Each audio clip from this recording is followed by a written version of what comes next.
You may or may not recognize where I am, but I'm in Philly, the art museum in front of me, and Fairmount Waterworks to the right. And I want to talk a little bit about pavement. Not something that we always think about, but this is your very typical blacktop. And what I'm going to do is I'm going to get some water and I'm going to put it on the blacktop, and I want you to see what it does. All right, I've got my water ready, and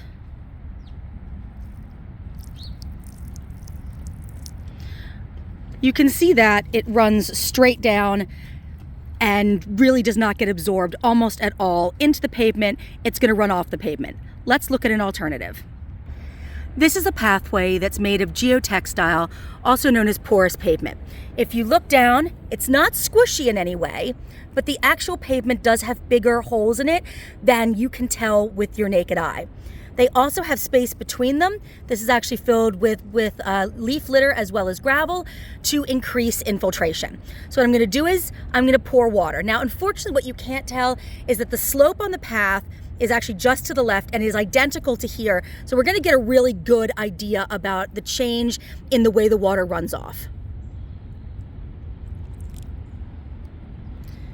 Now, if you notice, it's coming down towards me a little bit, but it's staying in the ridges, and it's going to enter the ground.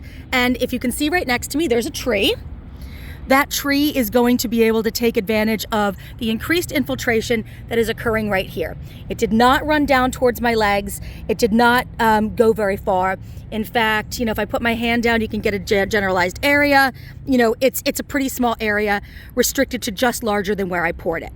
Now let's look at, of course, what's the best. This would, of course, be a natural area. This is just under the tree that I showed you a moment ago, and when I pour water onto here,